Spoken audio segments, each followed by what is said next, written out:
like to welcome our guest. He is Oluwafemi Aratokun-Ale. He is a security consultant. It's always refreshing to have you back again in the studios. Welcome. Thank you so much for having me. Thank you, Nigeria. Good morning to everyone. Good morning. Thank you for joining. All right, so thank you so much. Thank you very much. The topic is mitigating insecurity. Insecurity. We will never stop talking about it until we get it right. So let me start by asking, what are the primary causes of insecurity in a nation, and how can the government address them effectively? Thank you so much, High Impact, for bringing me on board for this very program, which is equally a very hot topic, very sensitive, that a lot of people need to be aware of what is going on, not only in Nigeria, but across border all over the world. Insecurity, we keep talking about insecurity, but the question is this: how well are we working towards mitigating down this insecurity that we have in our nation today? Yes, the government can talk tough and bring out a whole lot of blueprints into what could be the best way out, but are we working it? If we're not working it, then what is responsible, or what is the root cause of us not tackling it or winning the side of the game? Right. Okay, so, they talk about this thing where they say, oh, citizens have to participate. We also have a role to play in fighting insecurity, report crimes, report suspicious activities. But beyond reporting crimes or suspicious activities, which some people are skeptical about because of their own safety as well, how can citizens better contribute to improving national security beyond these two areas? Thank you so much for that question. Again, I'll say it and I'll keep on saying it. We have two departments, or let me say about 3 or 4 departments within the arms of Nigerian government that can collaborate together and work alongside with the community and citizens as well. Number one, we have the National Office of the Presidency, we have the Defense, and we equally have what we call the National Orientation Department. This is the department that is actually meant to filter a lot of things to the citizens and to let them understand what is going on. Nevertheless, a lot of community states are now beginning to bring up what you call different kind of community security strategies, that will definitely work for them. But we have different situation in our hands today, and the situation is this: we can talk on it, but we're not actually working on it. And at the same time, real platform has really not been given to citizens to equally participate. Why am I saying that? How many of our officers do you see on the road with proper, well-kitted equipment to tackle menace in our society? How many of our societies can actually vouch that they go around to leak or give information to the police or to all the security agencies that's not going to come back to them? Because the question is going to be, how do you know about this? How do you know about that? So that means you might probably be involved in it. So at the end of the day, majority of Nigerian citizens will definitely keep mute or just don't say anything or move or shy away from it. So these are key elements of what we need to talk about. And these are the reasons why the security agents that we have in Nigeria, which is the police, the civil defense, the man of war, and the rest, are actually not doing enough. Not because they don't know what to do, but where are the information to work with this question? All right, thank you very much. Now, in the southwest, we have the Amotekun. I think in the east, we have the Ebubegu Agu, if I'm correct. Ebube Agu. And I think in the north, we have something like that. So my question now is, what role does community policing play in fostering cooperation between the government and citizens? Let me say it this way. I am always in Nigeria. I've just been in Nigeria recently to actually understand what the situation is. I equally have been part of the security network, which is the Amotekun, the Nigerian police, the civil defense, and many more, the man of wars, and other security-related agencies that we have in Nigeria. What they are saying is this: they can tackle this situation, but their welfare is equally a problem. Not only the welfare is what we're talking about. When we talk about the welfare, do we have discounted stores for them whenever they're actually on duty at the moment? Let us take a cue from this angle. If they go to, let's say, Chicken Republic or any stores, do we give them discount whenever they buy things? They need to have some kind of incentive that will say, yes, we are working for the community and the government is equally responsible in taking care of us. They want to lay down their lives to make sure that things work well for Nigerian citizens. But are we equally doing the same on their path? These are key questions we need to look into. Again, let us look at their salary rate their wages, their insurance, how well protected are all these to make sure that things just work for them, and whatever things work for them will definitely work for us. Yes, we can talk about corruption and malpractice and a whole lot of things, but some key elements are responsible for that. Those responsible, have we actually been putting them into the right senses and give them the tougher sentence of justice they deserve? These are things we're actually begging the government to do. But is the government doing the right thing now? Is what I don't understand. Right. Recently, don't forget, the Nigerian police went to the US for some kind of conferences and summits. When they come back to Nigeria, are they coming back to give us something better compared to what we have in Nigeria today? These are questions we equally need to have, because it's all over the social media. They were there, pictures were seen in a very good and conducive environment.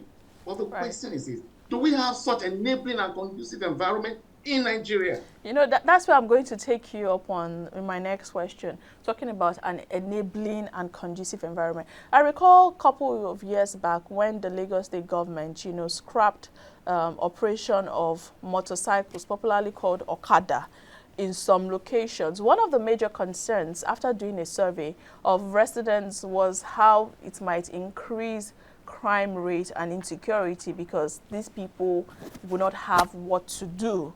Now, what ways can the government improve in economic and social development that can help us reduce or mitigate insecurity in the long term? Because if you take what people say, oh, the economy is hard, there's no social development, so I'm just going to do whatever I find my hands to do, which might also fall into the area of crime. So how can this be better worked on to reduce and manage insecurity?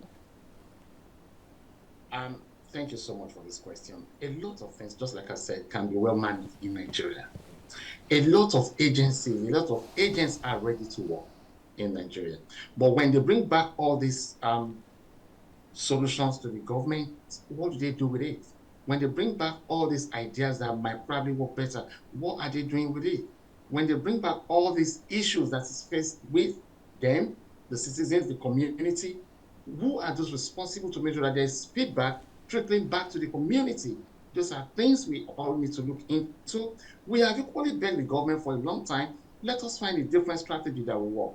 We have shortage of police officers. We have shortage of civil defense officers. And we equally have what we call the shortage and the lack of trust within the government to do the right thing. So who do we blame? Who do we focus on? Who do we push our agendas, our ideas to that? Look, this is the situation we find ourselves. The security are working, everyone is doing their best, but we're not seeing results. The result we're not seeing is because corruption is the order of the day in Nigeria. It's as simple as that. If we take corruption out of it today, things will work better. Let me give you a different example. Look at the neighborhood safety corps that we have in Lagos State today. Do you see them patrolling the streets? Do you see them patrolling the beats? Do you actually see them engaging with the community? Well, brother, where are you going to find them? By the traffic lights, helping the lawman and helping the last mile, the police and the traffic warden. So how does that work? How does that equate to exactly what they're actually being given as a mandate to work with? So these are issues we're actually facing today in the country that is not even right at all. All right, thank you very much. So now, how can the government, how can they ensure that its security measures do not infringe on the rights and freedom of citizens? It's a very simple thing to do. Let us have what we call the security customer service. Not just security training, not just security investigative and whatsoever. What we do need in Nigeria today is what we call the security customer service. That gives a very good idea into how we engage with the member of the public, what message we need to give to them, how they can actually report back in, with full checks that yes, nothing is going to happen if I give out this information. These are the things we need, which is what we call the openness and security mitigation and strategies. Do we have that in place? If we do have that in place, then things will be working well for us in Nigeria today. All right. One of the things that we used to look at is collaboration. Very important. All the forces, all the bodies coming together. But away from normal strategies, are there extra strategies? You're a security expert. Are there extra strategies beyond the mere eyes that can be used to promote trust and collaboration between law enforcement agencies and local communities? Okay, let's absolutely yes. Let's hear the strategies. There's so much. there are so many strategies we can actually use that will definitely work, that the eyes cannot even see. And this is where the technology now comes into play. But with the technology coming into play, do we have the backup recovery in case if anything should happen or crash or something is parked or whatever? We need to look into all this. So the back end of what we can do is we need to improve more and work more and train more on intelligence gathering. Not just intelligence gathering, but how we process and how we dish out this intelligence gathering to members of the public and to the security agencies. If we don't do all this, we will have a problem. Don't let us forget, we have what we call the criminal science students within some schools, which is called the criminology students. Have we been engaging with them? If we've not been engaging with them, then what is the NSA doing? If we've not been engaging with them, what is the IG doing? If we've not been engaging with them, what is the civil defense doing? If we've not been engaging with them, what is the man of war doing? In this case, we have to look at it this way. Let us bring in the citizenship and learning curve into everyone so that we know exactly what we're doing. If we have the COP members coming down to do their orientation, let us teach them certain things that will definitely help the community rather than just going around parading and doing parade and left, right, center stuff. It doesn't work for us in Nigeria anymore because the crime rate, the rate at 3. Aratokun, are you there? Wow. Perhaps if I may remind you, don't let us forget, there's another key department that we keep forgetting when it comes to this insecurity and how to mitigate it. These are the National Union of Road Transport Workers. They have a lot of information. I know that for fact, but we've refused to engage with them. Rather, we just neglect them. We've seen them as not part of the system. Meanwhile, they're actually doing so much, investing so much, and at the same time delivering so much to the member of the public in Nigeria. So they shouldn't at all times, be looked out for that. We don't need you, we don't want to see you, just do your job. But they have key information that can actually help the federal government, the state government, and the local community as well. All right. Now, I remember you talked about the security agencies not having enough equipment and all that. And just this morning, on the Punch newspaper, the Federal Executive Council has okayed $618 million loan for fighter jets and ammunition. So my question is, do you think that with this loan being approved, we would see any changes? And also, what about the Tucano jets that were acquired during the administration of former President Muhammadu Buhari? What happened? How effective has that been? Well, you see, we have levels of threats and we have levels of how security can work in Nigeria today. Let me help shed some light into certain things. If you could remember during the Ambode regime, if you remember during the Fasholas regime, and if you remember this present regime, there's already in Lagos. I want to use Lagos State as a base example for you guys, so please forgive me on this. They have what they launched and what they've paraded out there as well. Security helicopter shoppers. Where are they? Have we ever seen anything at all moving around on our roof side or anything? No, we've not. Have we seen where police are actually parading and moving into communities that they've never even been to before and bringing out ideas and communicating with them? Investing or taking loan is not the problem. How you use the loan you've taken is the question. And what result the loan will give you is another thing. That is why we have what we call the KPI, Key Performance Indicator on. Do we have that? How do we measure that? How do we know that, okay, in those states, the threats over there is not kidnapping, it's communal clashes. In Kwara State, what we have is religious crisis. In Lagos State, what we have is social crisis. How do we keep all these KPI things together? That will give us a measure of where we need to invest to, how much we need to invest, and how we're going to get results from all this. These are the key things we need to talk about. We cannot overemphasize the need or the use of technology.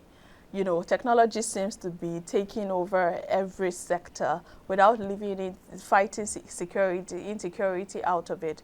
And it's as though, as a country, we've not really leveraged the tool of technology. So I'd like to put this, I know we've had this conversation a couple of times, just to reiterate and to see if there's any new development. How can technology and digital tools be better used to enhance the collaboration between the government and citizens in fighting and combating insecurity? Thank you so much. And I will say this again, I will go back to school to let us school ourselves. In our various schools in Nigeria today, we have what we call the computer science department. In our schools today, we have what we call criminology department as well as sociology and psychology as well. These are young, vibrant brains that we can actually tap ideas from and see how this technology we're talking about will work for us. Not all the technology we see today does work for security. I work within the security sector in the United Kingdom, and I can tell you for a fact there are certain security applications that will not work in the UK, and there are certain ones that will definitely work. But the question is this: what do you think will work better in Ajegunle? Might probably not work when it comes to Agege. What will work in Agege might probably not work on the island.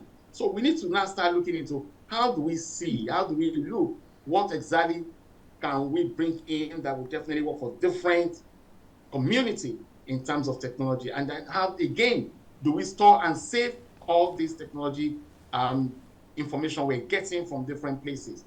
If we don't have a good data backup, we have a problem. If we don't have a recovery backup, we have a problem as well. So it is not just about the technology or investing in technology, it's about maintaining and managing the technology we're talking about today. All right, thank you very much. In less than a second, I don't know whether it was you who said it or one of our guests said it, that he has been to the police station and never seen a computer before. And that's I said it. You are the one. I said it. So how can we go above that? A computer not found in a police station, that's data cannot be accessed. We cannot have data. Electronic storage of data. Look, don't let us go too far on this issue. This is why I keep talking about you're collecting loan, you're taking loan, and you're talking about technology and front desk, at least the front desk. No desktop, let alone fingerprinting or how you put names down. Nothing whatsoever. I said it. And I'll still keep talking about it until we start reorientating ourselves, until we start retraining back our police officers and the civil defense and all the rest. We will go nowhere. We will keep talking about it, and it will yield no result at all. How many police officers of today are so versatile and very good when it comes to the use of computer systems within their own territory, within their own police environment or security environment? How many of them? We need to hold out a mass project, a mass program that everybody will key in and will understand what we're doing. This is exactly my point. We do not have, except we keep lying to ourselves. We have come to a state in Nigeria today that we need to look into our eyes and tell ourselves the real truth. We just keep talking about it rather of us working it, we're not working it at all. Right, so we should go beyond just talking to actually carrying out these things. Let our actions speak for us. Absolutely. We don't need to talk much. We've said a lot of talking. Let us do the working. Right. That's a fantastic place to wrap up the conversation this morning. Thank you so much for joining us on the program. Femi Aratokun-Ale, security expert. It's been a delight. Enjoy the rest of your Thursday. Thank you so much.